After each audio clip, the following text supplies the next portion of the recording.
আসসালামু আলাইকুম প্রিয় দর্শক, অন্য মঞ্চের আলোচনায় আপনাদের সকলকে আমন্ত্রণ জানাচ্ছি। নমস্কার, আমি তরুণ ঘোষ। গতকাল পোস্টে আমি দিয়েছিলাম যে কালকে সমস্ত বড় সেভেন সিস্টারের সমস্ত সৈন্য সমাবেশ শুরু হয়ে গেছে। এখন আমাদের পূর্বতন সরকার, রাজ্য সরকার, মমতা বন্দ্যোপাধ্যায়, তিনি সমস্ত কিছু খোলা দ্বার করে রেখে দিয়েছেন। এসো এসো এসো, মুক্ত বাতাস এসো। এখন দেশের অখণ্ডতার প্রশ্ন এসে গেছে। তাকে বারবার বলা সত্ত্বেও তিনি জমি দেননি এবং তিনি কাঁটাতারের বেড়া বসায় দেবেন না। তার এখানে ভোটের অঙ্ক ছিল।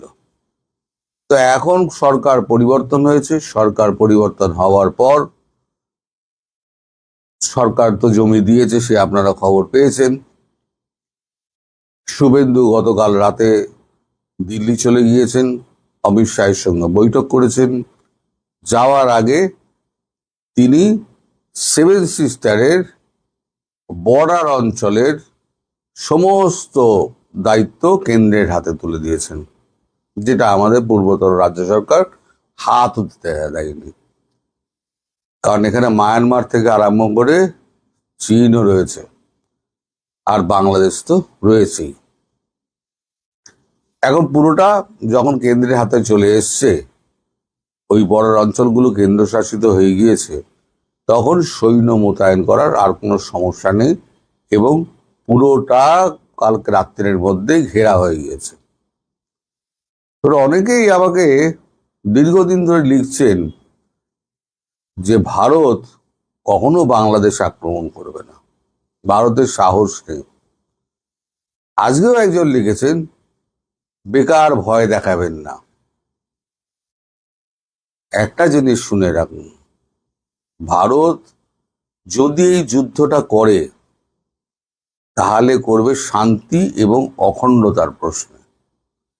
শান্তি এবং অখণ্ডতার প্রশ্নে ভারতবর্ষ বিন্দু মাত্র আপোষ করে না, জিরো টলারেন্স। এবং এতদিন ধরে যাদের মাথার মধ্যে ঘুরছিল যে ভারতবর্ষ কোনোদিন আক্রমণ করবে না, ভারতবর্ষ যদি আক্রমণ করে তার কতগুলো কারণ আছে। শেখ হাসিনাকে ফেরানোর জন্য কিন্তু এই আক্রমণ নয়, আমি আগেই বলে দিচ্ছি। 71 সালে, আপনারা ইতিহাস তো অনেকে ভুলে গেছেন বা ভুলতে চান ইচ্ছা করে, আপনারা যখন মুক্তিযুদ্ধ হয়েছিল সে সময় ভারত অস্ত্র দিয়েছিল, প্রশিক্ষণ দিয়েছিল এবং ভারতীয় সৈন্য ঢুকে গিয়ে কাঁধে কাঁধ মিলিয়ে লড়াই করে আপনাদের স্বাধীনতা এনে দিয়েছিল। নইলে আপনারা স্বাধীনতা হয়তো পেতেন, আরো 10 বছর সময় লাগতো, বহু রক্ত ক্ষয় হতো। কারণ পাকিস্তানকে হারানো সেই সময় কিন্তু আপনাদের সাধ্যের মধ্যে ছিল না। সেই ইতিহাস আপনারা অনেকেই স্বীকার করেন, অনেকেই স্বীকার করেন না। স্বীকার করেন না এমন ম্যাক্সিমাম। যারা স্বীকার করেন না তারা হচ্ছে রাজাকার। সেই সময় পাকিস্তানি সেনাকে তো ধরে আনা হলো, কোমরে দড়ি বেঁধে ল্যাংটো করে ধরে আনা হলো, প্যান্টুলন খুলিয়ে, কিন্তু রাজাকাররা রয়ে গেছিল। এবারে যে যুদ্ধটা হবে না, যদি হয় সেটা হবে ওই রাজাকারদের বিরুদ্ধে, পুরো পরিষ্কার করে দেবে। আর ভারতবর্ষের রৌদ্র রূপ আপনারা দেখেননি।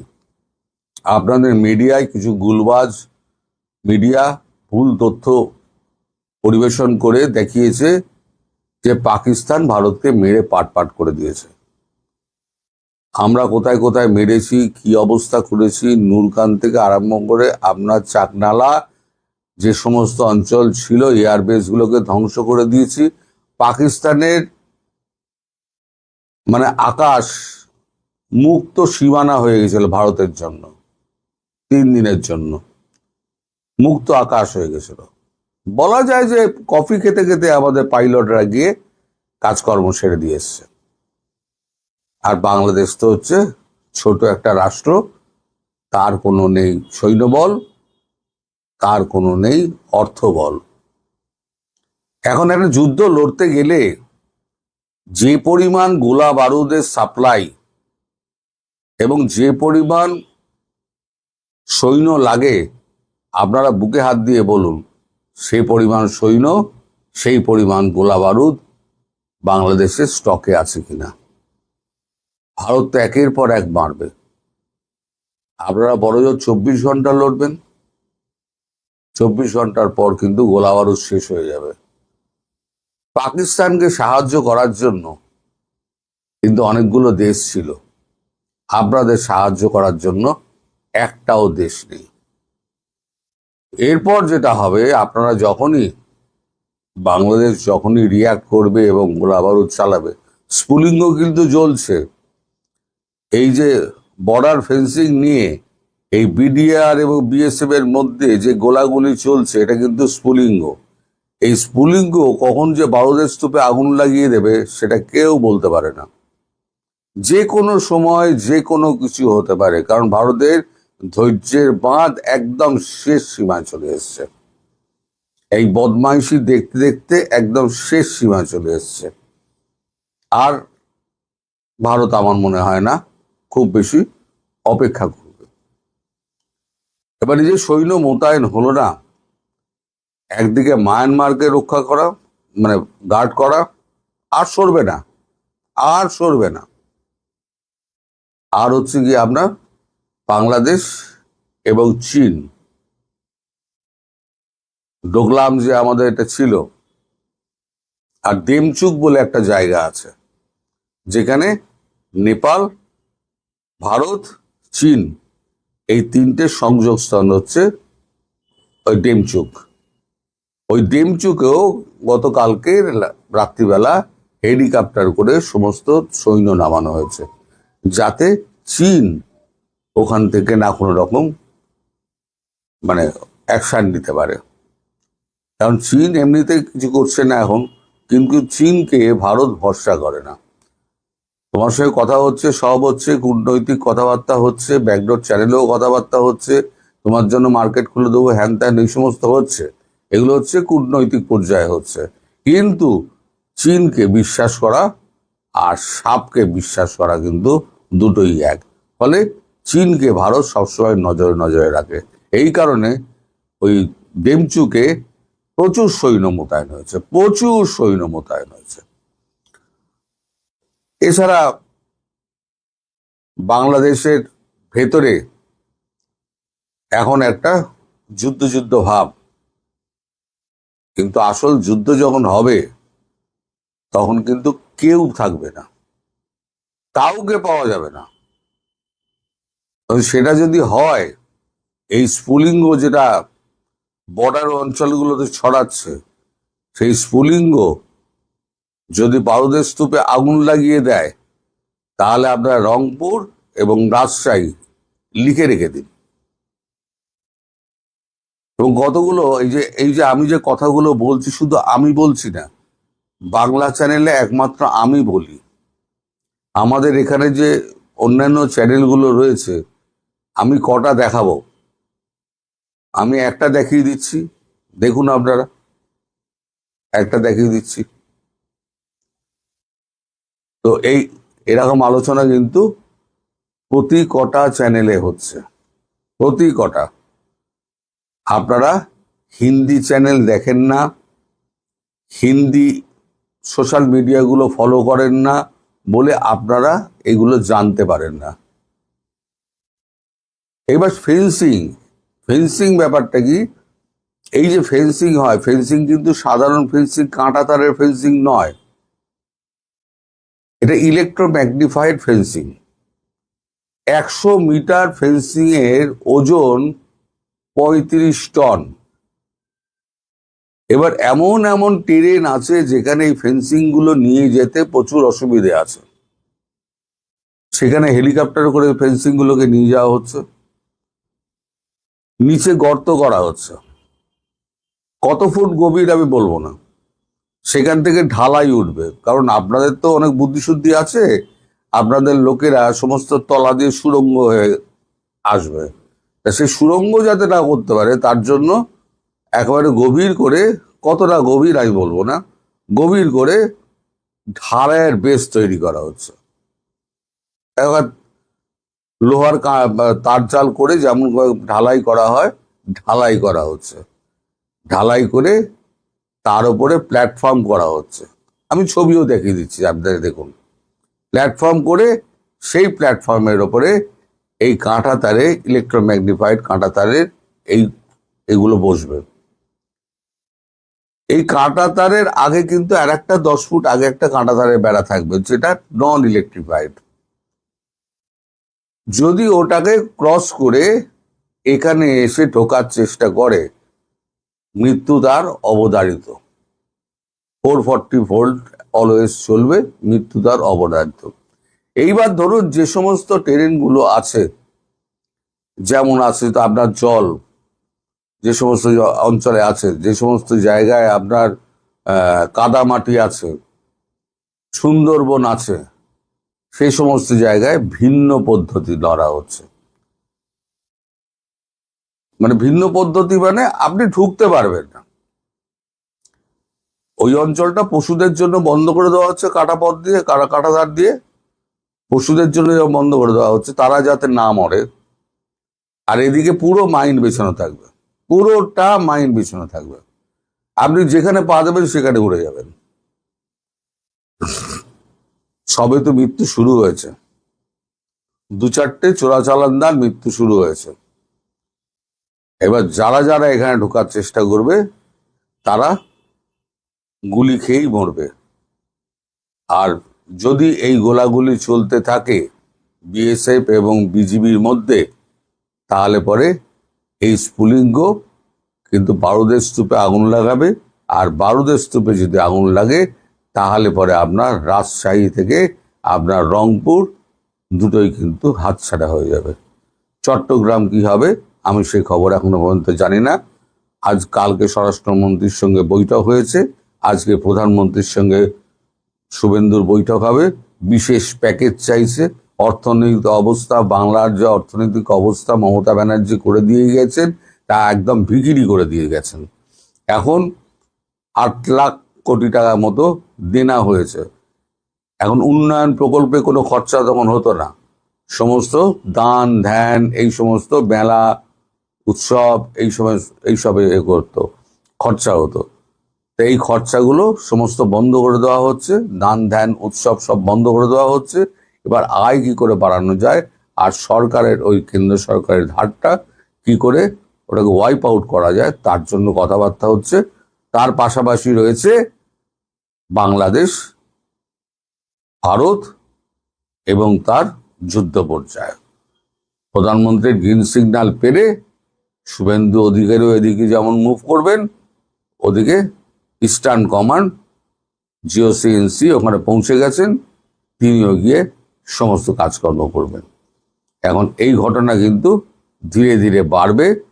আপনারা কখনোই মনে করবেন না যে এটা শেখ হাসিনাকে ফেরানোর লড়াই। এটা ভারতের শান্তি এবং অখণ্ডতার লড়াই, যেটা ঢুকে ভারতবর্ষ রাজাকারদের শেষ করবে।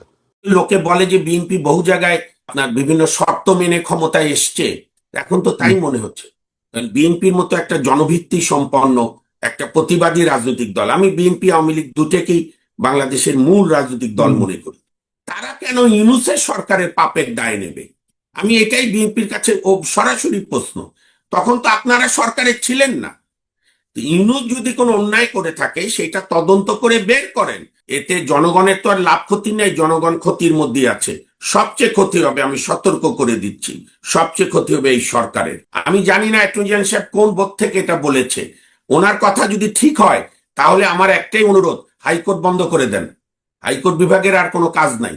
হাইকোর্ট বিভাগের কাজ আলু পটল বিক্রি করা না।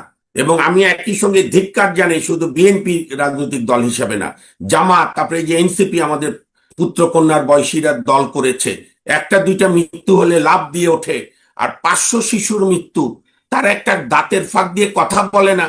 তার মানে তারা মানছে যে ইউনূস তাদের আদর্শিক বাবা, অর্থাৎ বাবার দোষ ধরা যাবে। এটা খুব দুঃখজনক। আদালত তো এই আদেশ দিয়েছে, আদালতের আদেশ শিরোধার্য, কিন্তু আদালতের আদেশের আলোচনা সমালোচনা করা যায়। আমাদের সাবেক প্রধান বিচারপতি যিনি কেয়ারটেকারের একজন সফল উপদেষ্টাও ছিলেন, প্রধান উপদেষ্টা 1996 সালে, রবীন্দ্রনাথের অত্যন্ত ভক্ত, জাস্টিস আপনার হাবিবুর রহমান শেলী সাহেব বলেছিলেন যে আদালতের রায়ের সমালোচনা করার অধিকার জনগণের বাক স্বাধীনতার অংশ।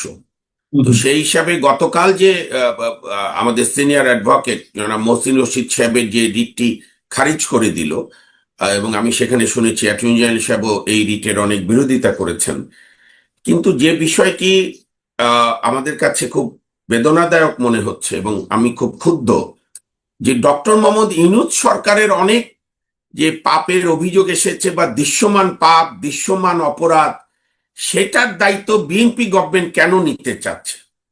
এইটা কিন্তু একটা $1,000,000 কোশ্চেন। তাহলে কি যে অনেকে বলে যে তারেক রহমানের সরকার ডক্টর ইউনূসের সরকারেরই এক্সটেনশন, কিংবা জুন 2025-এই বাংলাদেশের নির্বাচন স্থির হয়ে গিয়েছিল, বিএনপি জিতবে, জামাত আর এই যে জামাতের যুব শাখা যেটা কি নাম এনসিপি, তারা বিরোধী দল হবে এবং দেশকে একভাবে চালাবে, একটা বড় রাজনৈতিক মত শক্তিকে বাদ দিয়ে জনগণকে অন্ধকারে রেখে। এখন তো তাই প্রতিভাত হচ্ছে।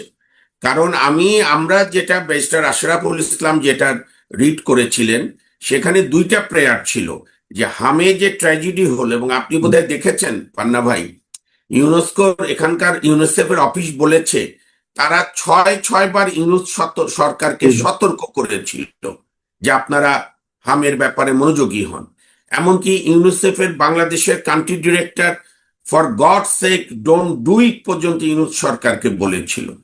আমি তো প্রত্যাশা করেছিলাম তারেক রহমান সাহেব যেহেতু তার প্রথম বক্তৃতায় বলেছিল দিনের শেষে আইনের শাসনই হবে আমার সরকারের শেষ কথা, তাহলে তো আমি তো বরং প্রত্যাশা করেছিলাম যে আমাদের রিড করতে হবে না, এই বিএনপি গভর্নমেন্টই এটা আপনার অনুসন্ধান করবে বা ইনকোয়ারি করবে। ইনকোয়ারি করলে তো কাউকে জেল দেওয়া না, ইনকোয়ারি করবে যে আসলে কি ঘটেছিল, হোয়াট ওয়েন্ট রং, কেন। একটি প্রশ্ন, যে রাষ্ট্রপক্ষের পক্ষ থেকে বাধা দেওয়া হয়েছে যাতে কোনো ধরনের তদন্ত কমিশন গঠন না করা হয়, এই বাধা দেওয়ার মানে ভিতরে কাহিনীটা কি, মানে কেন ভয় পাচ্ছে তদন্ত করতে? এবং আপনি বলছেন যে ডক্টর ইউনূস সরকারের পাপ কেন বিএনপি বহন করবে, সেটা যেমন একটি কোশ্চেন। দ্বিতীয় কোশ্চেন হচ্ছে, অ্যাটর্নি জেনারেল তিনি সাংবাদিক সামনে মানে আদালতের মাধ্যমে যখন এটি খারিজ করে দেওয়া হলো তদন্ত কার্যক্রমের যে আবেদন, মানে তখন সাংবাদিক সামনে তিনি বললেন, রশিদ সাহেবের রিটটা বলছেন, হ্যাঁ, জি, জি, তখন সাংবাদিক সামনে তিনি বলছেন যে সরকার কার সাথে চুক্তি করবে, কোন বিদেশি শক্তির সাথে সমঝোতা করবে, এটি সরকারের একান্ত পলিসিগত বিষয়, এখানে আদালত হস্তক্ষেপ করতে পারে না। আসলে কি তাই? আমি একটু আইনের ভাষাটা আপনার মুখ থেকে জানতে চাই। আমি একেবারে একেবারে ক্ষুদ্র একজন সাংবাদিকতার জায়গা থেকে বলতে পারি যে এই ধরনের কোনো আইন তো বিধান তো কোথাও নেই। সরকার ভুল করবে, সরকারের ভুলের সিদ্ধান্তের বিরুদ্ধে মানুষ আদালতে যাবে, আদালত যে কোনো বিষয়ে কথা বলার এখতিয়ার রাখে, নির্দেশনা দেওয়ার। এটি কোন ধরনের ব্যাখ্যা? জি, আমি যেহেতু আমি আপনার আশরাফ সাহেবের রিটে আমি হিয়ারিং এ ছিলাম, ওখানে সম্মানিত অ্যাটর্নি জেনারেল আমাদেরই বন্ধু বা রুহুল কুদ্দুস কাজল সাহেব ছিল। নির্মোহ সত্যের খাতিরে এবং আপনার মতো একটা নির্মোহ মিডিয়ায় যেটা বলা দরকার, তদন্ত কমিশন গঠন করার ক্ষেত্রে অ্যাটর্নি জেনারেল সাহেব কোনো আপত্তি দেয়নি আমার মামলায়। ওনার যেটা আপত্তি ছিল, যেটা আমি দেখেছি, সেটা হচ্ছে ওই যে ডক্টর ইউনূস সহ সবার বিরুদ্ধে দেশ থেকে নিষেধাজ্ঞা দেওয়া হবে না কেন। এই প্রসঙ্গে কোর্টও বলেছে যে মামুন সিনিয়র যাচ্ছে, মামুন তাদের এখানে সবার ব্যবসা বাণিজ্য আছে, প্রফেশন আছে, পালাবে কেন? তাই আমি বলেছিলাম বিপদে পড়লে পালানো দেখেননি, 5ই আগস্টে বাইতুল মোকাররমের ক্ষতি পর্যন্ত পালিয়ে গেছে। তো যাই হোক, তবে আমাদের এই রুলটা, ডক্টর ইউনূস সরকারের যারা কর্তা ব্যক্তি তাদেরও তো অনেকে আরো তো 2-3 জন পালিয়ে গেছে। তো আমি কথা জানি, আমরা সাবেক উপদেষ্টা মানে শিল্প উপদেষ্টা আদিলুর রহমান খানের কোনো খোঁজ পাচ্ছি না, তিনি শ্রীলঙ্কা গেলেন নির্বাচন পর্যবেক্ষণের নামে, আর কোনো খোঁজ নেই। তো এরকম তো রয়েছে। তারপর আলী রিয়াজদেরও তো খবর নেই এখন আমি তো মানে অবাক হয়েছি যে ইভেন আমাদের ওই মামলায় অ্যাটর্নি জেনারেল সাহেবের আসারও কোনো প্রয়োজন ছিল না। আমি আপনাকে ছোট্ট করে আইনের, আপনি জানেন তবু আমি বলছি, পান্না ভাই, 2টা পার্ট থাকে যে কোনো রিটের অর্ডারে। একটা হচ্ছে কারণ দর্শাও নোটিশ ইস্যু করে, যে তুমি সরকার এইটা করেছো কেন বা করছো কেন, বা করছো না কেন? তার সঙ্গে যদি কোনো আমরা ইংলিশে বলি অ্যাডিনটেরিং বা বাংলায় বলে অন্তর্বর্তীকালীন, যে হ্যাঁ তোমার এই কাজ আপাতত স্থগিত করে দিলাম, বা এই যে দেশ ত্যাগে নিষেধাজ্ঞা, ইউনূস সাহেব দেশ ত্যাগ করতে পারবে না, এরকম যদি আদেশ আমরা প্রার্থনা করতাম, তাহলে অ্যাটর্নি জেনারেল সাহেবের বক্তব্য দেওয়ার সুযোগ আছে, সংবিধান অ্যালাউ করে। কিন্তু আমরা তো কোনো অন্তর্বর্তীকালীন আদেশই চাইনি। আমি মহসিন সাহেবেরটা জানি না, আমাদেরটাই জানি, এবং মহসিন সাহেব বোধহয় শুধু রুল চেয়েছিল। তো এটাতে অ্যাটর্নি জেনারেল সাহেব কেন অ্যাপিয়ার করলো? তাহলে তো সরকার কি ইউনূস সাহেবের এই পাপকে ঢাকতে চাচ্ছে, এটাই জাতির সামনে প্রতিভাত হবে। আর আপনি যেটা আরেকটা বললেন, কাজল সাহেব যেটা বলেছেন, অ্যাটর্নি জেনারেল আপনি বলেছেন, আমার দেখার সুযোগ হয়নি, যে সরকার কার সঙ্গে চুক্তি করবে, এর সঙ্গে এটা পলিসি ম্যাটার, কোর্টের কি করার আছে। আমার খুব দেখার ইচ্ছা পান্না ভাই, প্রয়োজনে আপনাকে সাথে নিয়ে আমি যাব, ওই অ্যাটর্নি জেনারেলের চেয়ারটাই দেখার দরকার, যে ওইখানে কি কোনো পোকা টোকা আছে কিনা। ওইখানে মানে চেয়ারে বসলেই মানুষ দেখি বিগড়ে যায়, সেন্স হারিয়ে ফেলে। যে কোনো সরকারের কাজের রিভিউ করার জন্যই হাইকোর্ট, না হলে হাইকোর্টের দরকার নাই। কেন আছে আমি সহজ ভাষায় বলি আমাদের সমস্ত সম্মানিত দর্শকদের জন্য।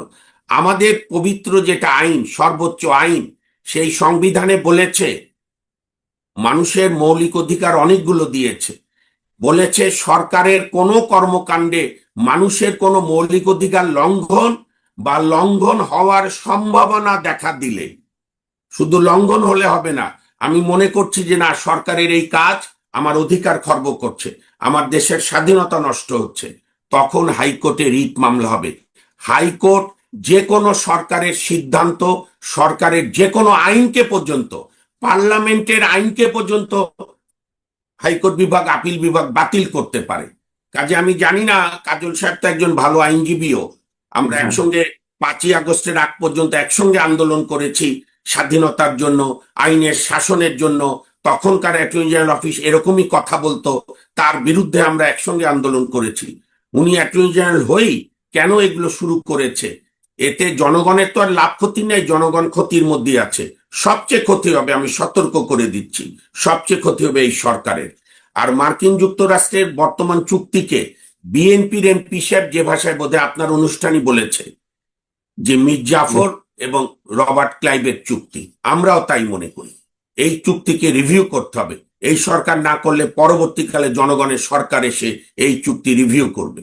এবং আমি একই সঙ্গে ধিক্কার জানাই, শুধু বিএনপি রাজনৈতিক দল হিসাবে না, জামাত, তারপরে যে এনসিপি আমাদের পুত্র কন্যার বয়সীরা দল করেছে, একটা দুইটা মৃত্যু হলে লাভ দিয়ে ওঠে, আর 500 শিশুর মৃত্যু, তারা একটা দাঁতের ফাঁক দিয়ে কথা বলে না। তার মানে তারা মানছে যে ইউনূস তাদের আদর্শিক বাবা, অর্থাৎ বাবার দোষ ধরা যাবে না। এই যে দ্বিচারিতা, এই যে গণবিরোধিতা, এইটা মানুষ বুঝে গেছে যে এরা অ্যাকচুয়ালি কোনো আন্দোলন না, এরা হচ্ছে ইউনূসের স্বার্থ রক্ষার জন্য বাংলাদেশে রাজনীতি করছে। এবং আমি আরেকটি বিষয় একটু আপনার দৃষ্টি আকর্ষণ করছি। অ্যাটর্নি জেনারেল বললেন যে কমিশন, মানে ইনকোয়ারি কমিশন 1956 যে আইনটা, এটার অধীনে কোনো তদন্ত কমিশন গঠন করা একান্ত সরকারের এখতিয়ার। সরকার যেহেতু ডক্টর ইউনূস সরকারের কাজে সন্তুষ্ট এখনো পর্যন্ত, তাই কমিশন গঠন করার কোনো প্রয়োজনীয়তা দেখছে না।